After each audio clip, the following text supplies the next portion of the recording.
नमस्कार दोस्तों, आज हम आपको एकादशी पे सुनी जाने वाली तुलसी जी रोपने की कथा को सुनाने जा रहे हैं। तो चलिए शुरू करते हैं। एकादशी के दिन श्रद्धा भक्ति भाव से जो भी भक्त तुलसी माता की इन कथाओं का श्रवण करते हैं, विष्णु जी की कृपा उनको सदैव ही प्राप्त होती है। किसी नगर में सास बहू रहती थीं। बहू बहुत धार्मिक प्रवृत्ति की थी। वह पूजा पाठ करती थी। बहू का मन धर्म कर्म में बहुत लगता था। वह बहुत ही श्रद्धालु थी, परंतु उसकी सास को यह सब अच्छा नहीं लगता। सास धर्म के कार्य से बहुत दूर रहती थी। उसे यह सब ढपोसला लगता था। तभी पूरे गांव में चर्चा थी कि आषाढ़ का महीना है और तुलसी जी की रोपाई का समय आ गया है। तो बहू ने किसी से सुना कि एकादशी के दिन तुलसी रोपा जाता है। तो बहू ने यह सब जानने के लिए गाँव के लोगों से पूछा। तो गाँव के लोगों ने बताया कि तुलसी को रोपने से, तुलसी जी की पूजा करने से घर में सुख शांति धन वैभव का वास होता है। घर में बरकत होती है, बाल बच्चों की आयु भी बढ़ती है। तुलसी माता को सनातन धर्म में देवी का स्थान दिया गया है और तुलसी माता की पूजा करने से घर में सुख शांति मिलता है। तो बहू ने जब यह सब सुना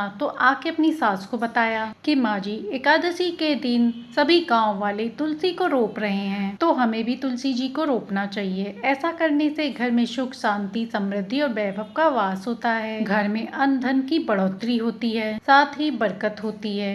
अब यह सब सुनकर सास ने कहा, बंद करो ये सब ढपोसला। ऐसा करने से कुछ नहीं होता है। तुलसी एक पौधा है और भला पौधा को भी रोपने से कुछ होता है? ये सब फालतू की बातें हैं। खाली अपना घर का काम करो, गांव वालों की बातों में मत आओ। बहू ने अपनी सास को बहुत समझाया, परंतु उसकी सास ने उसकी कुछ भी नहीं सुना। अब एकादशी का दिन आया। बहू ने फिर सास से वही बात को कहा। सास ने फिर वही जवाब दिया कि कोई भी पेड़ पौधा मेरे आंगन में नहीं रोपना है। ये सब झमेला करना नहीं है और ना ही इनसे कुछ होता है। तुम चुपचाप अपने घर का कार्य करो। परंतु बहू गाँव वालों से जो भी सुनकर आई थी, उससे उसके मन में श्रद्धा भक्ति बढ़ गई थी। बहू का मन था कि तुलसी जी को रोपूं, उन्हें जल चढ़ाऊं। अब एकादशी का दिन आया तो बहू ने किसी को कुछ भी नहीं बताया और चुपचाप गंगा जी के घाट पर पहुंच गई। वह एक दिन पहले ही तुलसी जी का पौधा लाई थी और उसे छुपा कर रख दिया था। और जब वह जाने लगी तो उन्हें अपने साथ ले जाकर उसने नदी के घाट पर ही उस तुलसी जी के पौधे को रोप दिया। सबसे पहले बहू ने नदी में स्नान किया, उसके बाद मिट्टी के मटके से तुलसी जी को जल अर्पण किया और तुलसी माता से प्रार्थना करी, हे तुलसी माता, मेरी पूजा को स्वीकार करो। उसने माता से प्रार्थना में ये भी कहा कि माता, आपको तो सब कुछ पता है, आप तो देवी हैं, आपको मुझे घर में लगाने के लिए मना है, इसलिए मैं आपको यहीं पर रोप रही हूँ। क्योंकि मेरी सास ने मुझे मना किया है, इसलिए मैं आपको यहीं पर नदी के किनारे लाकर रोप रही हूँ और यहीं आपकी पूजा आराधना और आपको सींचूंगी। इसके बाद वह पूजा करके घर चली गई। आज उसने तुलसी माता की पूजा करी तो आज उसका मन बहुत अच्छा था, उसे बहुत अच्छा लग रहा था। अब वह रोज सुबह सुबह जल्दी 4 बजे उठती और जब सब सो रहे होते तो चुपचाप घर से आकर नदी में स्नान करती और तुलसी जी को सींचती और वह तुलसी माता की रोज की तरह पूजा आराधना करके चली जाती। इसी तरह धीरे धीरे समय व्यतीत हो रहा था और एक दिन उसकी सास को पता चल गया। तब उसकी सास ने पता लगाने के लिए एक दिन 4 बजे भोर में ही उठकर बैठ गई और सोने का नाटक कर लिया। जब बहू चल दी तो वह छिप कर देखने के लिए चल दी। छिप कर उसने देखा कि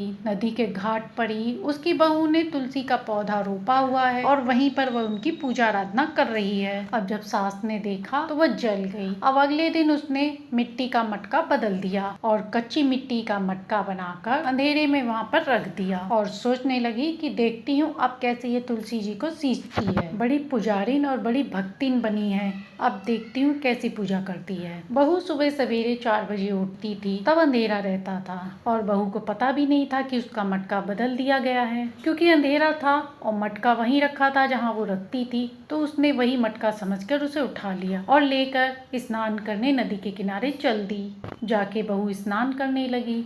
स्नान करने के बाद मटका लेकर जल भरने लगी। अब जैसे ही जल भरने के लिए मटका उठाया तो वह पानी में गल गया। अब बहू ये देखकर बहुत दुखी हुई, बहुत निराश हुई और अब तुलसी माता के पास आकर बैठ गई और कहने लगी, हे तुलसी माता, मेरे से ऐसा कौन सा कसूर हो गया, ऐसा कौन सा पाप हो गया जो मेरा मटका पानी में गल गया। यह कहकर वह जोर जोर से रोने लगी।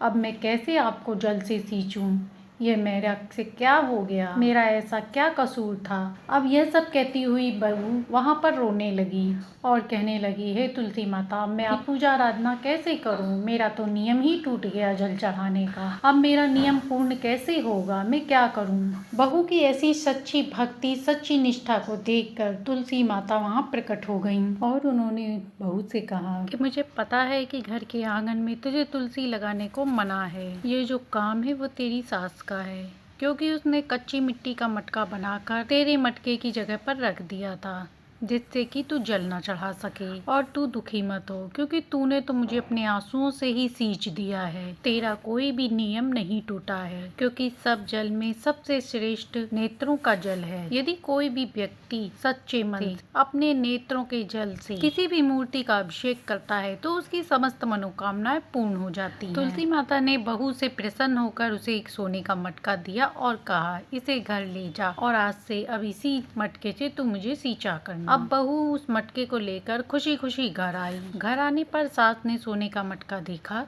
तो कहा कि ये सोने का मटका कहाँ से लाई है। तो बहू ने खुशी खुशी सारी बात बता दी। सास सोने का मटका देख के बहुत खुश हुई। अब उसने कहा कि अब तुम डर के मत जाना, अब आराम से तुम जाना तुलसी माता की पूजा करने, अब मैं तुम्हें नहीं रोकूंगी। ऐसा कहने के बाद सास ने मटका अपने पास रखा। जब अगला दिन आया, बहू तुलसी जी को सींचने के लिए जाने लगी तो उसने मटका मांगा। तो सास ने कहा, बहू मटका तो मैं दे दूं, पर गाँव में जो कोई देखेगा तो वो बातें बनाएगा, हो सकता है चोरी भी हो जाए, इसीलिए तू एक काम कर, तुलसी माता के पास दोबारा जाकर रोइयो, जिससे वो तुझे दूसरा मटका दे देंगी। बहू सीधी सादी थी। अब बहू फिर से स्नान वगैरह करके तुलसी जी के पास आकर बैठकर रोने लगी और वह तुलसी माता के आगे कहने लगी, हे माता, आपने जो मटका दिया था वो भी मेरी सास ने रख लिया और ये कह दिया कि सोने का मटका देख के चोरी हो जाएगा, अब मैं आपको कैसे सींचूं। तुलसी माता ने ये सुना तो कहा, ठीक है, कोई बात नहीं, तो तू चांदी का मटका ले जा और इससे अब जल चढ़ाने आई हो। बहू अब चांदी का मटका लेकर खुशी खुशी घर आई। घर आने पर सास ने देखा चांदी का मटका तो वो भी बहुत खुश हुई। अगले दिन बहू चांदी का मटका लेकर तुलसी माता को सींचने के लिए जाने लगी तो सास ने फिर टोक दिया और कहा कि चांदी का मटका कोई गांव वाला देख लेगा तो चोरी हो जाएगा, चांदी भी तो कीमती होती है, तो एक काम कर, इस मटके को यहीं रख जा और फिर तुलसी माता के पास जाकर बैठकर रो दियो, वो तुझे दूसरा मटका दे देंगी। अब बहू फिर तुलसी माता के पास आकर रोने लगी। तुलसी माता ने देखा तो प्रकट हुई और बोली कि अब तुम्हें क्या दुख है जो तुम रो रही हो। तब बहू ने फिर से सारी बात बता दी और वह कहने लगी कि अब मैं क्या करूं, मैं आपको कैसे सींचूं। तब तुलसी माता ने कहा, तेरी सास का लालच तो बढ़ता ही जा रहा है, खत्म होने का नाम ही नहीं ले रहा है। तू एक काम कर, सोने और चांदी के मटके से जब तेरी सास को इतना डर लग रहा है तो तू माटी का मटका ही लेकर जा और इसी से मुझे सींचा करियो, और अब किसी चोर का तेरी सास को डर भी नहीं रहेगा। बहू माटी का मटका लेकर खुशी खुशी घर आ गई। सास ने देखा तो वह आग बबूला हो गई और उसने कहा, बस तेरी माता के पास यही दो मटके थे देने के लिए और कुछ नहीं था जो ये मिट्टी का मटका थमा दिया। और बहू को डांट लगाई और कहा, आज से कोई जरूरत नहीं है तुलसी जी को सींचने जाने की, और सोने और चांदी के जो दोनों मटके थे उन्हें ले जाकर अंदर छुपा दिया। अब यह देखकर बहू बहुत उदास हुई। अब वो सोच रही थी कि मैं कैसे तुलसी माता को जल चढ़ाने जाऊं। अगले दिन सास सोने और चांदी के मटके को देखने गई तो उसने देखा कि वह दोनों मट्टी के मटके बन गए हैं। यह देखकर सास बहुत गुस्सा हुई और अपनी पतोह को उल्टा सीधा सुनाने लगी। अब सास बहू से कहने लगी कि तेरी तुलसी पूजा से घर में कुछ भी नहीं बरकत हुई, उल्टा ये दो जो सोने चांदी के मटके थे वो भी मट्टी के हो गए। और सास कहने लगी कि तुलसी माता में कोई शक्ति नहीं है। और सास गुस्से में बोली कि अगर तेरी तुलसी माता में इतनी सच्ची शक्ति है तो ये तू मिट्टी के मटके को सोने चांदी में बदलवा के दिखा। तभी तुलसी माता प्रकट हो गई और उन्होंने कहा कि तेरा लालच तो खत्म होने का नाम ही नहीं ले रहा था, इसीलिए ये सोने चांदी के मटके भी मिट्टी के बन गए, और तेरी बहू की पूजा में इतनी शक्ति थी उसे मिट्टी के घड़े के बदले सोने चांदी के मटके मिले थे, और तेरे अहंकार के चलते ही ये सोने के मटके माटी के, तेरे मन में लोभ और लालच हो गया था, इसीलिए ऐसा हुआ है। तुम्हारे मन में इतना लोभ बढ़ गया था कि सोने के मटका मिला, चांदी का मिला, फिर भी तुम्हें संतोष ना हुआ, और अपनी बहू को तुम सिखाती थी कि तुलसी माता के पास जाके रो तो तुझे दूसरा मटका मिल जाएगा, इसी कारण ये सब हुआ है। और जब मैंने तुझे सोने का मटका दिया, चांदी का मटका दिया, तो तुझे चोरों का डर लगने लगा, और जब मैंने अब मिट्टी का मटका का दे दिया, तो अब क्यों डर है तुझे? अब अपनी बहू को पूजा पाठ करने से क्यों रोक रही है? यह सुनकर सास तुलसी माता के पैरों में गिड़गिड़ाकर माफी मांगने लगी और बोली, हे तुलसी माता, मुझे माफ कर दो, मैं आपका चमत्कार नहीं समझ पाई। सास के बार बार क्षमा मांगने पर उसकी बहू ने भी तुलसी माता से कहा, हे तुलसी माता, मेरी सास को माफ कर दीजिए, इनसे गलती हो गई, इन्हें क्षमा कर दीजिए। बहू के बार बार ऐसा कहने पर तुलसी माता का हृदय पिघल गया और उन्होंने उसकी सास को माफ कर दिया। इसके बाद तुलसी माता ने वो तीनों मटकों को सोने चांदी में बदल दिया।